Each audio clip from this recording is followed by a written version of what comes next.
If you've ever played a sport, then you know how rewarding it can be.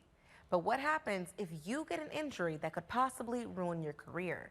Well, I got the chance to talk to a local athlete who did get an injury and a doctor who's also giving some advice on what to do to prevent such a thing from happening. 1, 2, 3, 4. Good. Okay, let's do it again. 1, 2, 3. Yeah. Yeah. Yeah. So as you can see, we're in the gym with Grady Brewer. In today's Medwatch, we're talking about athletic injuries. Now, Mr. Brewer, can you tell us what type of injuries you've already sustained? A couple knee injuries, shoulder injuries, doing a lot of running up hills, mountains, and stuff like that. So, being at an older age, maybe not, warming up as good as I needed to, probably caused a little bit of injuries. How did that affect your career? Because that is major. Well, it slowed my career down. It slowed it down where when I was fighting, kind of like back to back every other 2 or 3 months. It slowed it down for from fighting every 2 or 3 months to maybe having to set out about a year because I had to have my hand heal, had to have my knee heal, a shoulder heal. So it delayed my career quite a bit by doing that. Throughout Brewer's over decade-long career, he has competed in over 50 fights while earning 16 KOs under his belt. Brewer also won $500,000 from the ESPN reality show The Contender, spending that money on his gym, Bad Boys Boxing and Fitness, which is located in Lawton, Oklahoma. Like many athletes, Grady found himself in a strain when he became hurt by his injuries.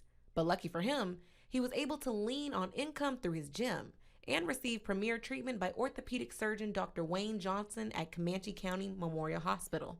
Dr. Johnson has specialized in his field for over 20 years, serving in the Army and helping local athletes stay healthy. When it comes to those injuries that he sustained, how serious are those? Well, those injuries were serious enough that they weren't, for good news, they weren't career-threatening, but it made it so that someone has to be agile in the ring to be able to protect himself and so that he can be competitive and actually have a chance to win the fight. Other athletes aren't so lucky. According to the National Institutes of Health, the overall lifetime prevalence of injuries occurring more than once for athletes was 67.1%. And pairing that with 20% of elite athletes quitting their sport because of an injury, stats are basically saying if you play a sport, prepare for a little pain. What type of advice do you have for people to kind of prevent that type of injury? That's a great question, Alexis. What I found works best is if you warm up properly. A lot of times the athlete hits the field, they want to get right at it. But if they warm up for 10 or 15 minutes with jumping jacks or running in place or something to get the blood going and stretching, that helps. But also, after the event, they should warm down, cool down, and stretch afterwards.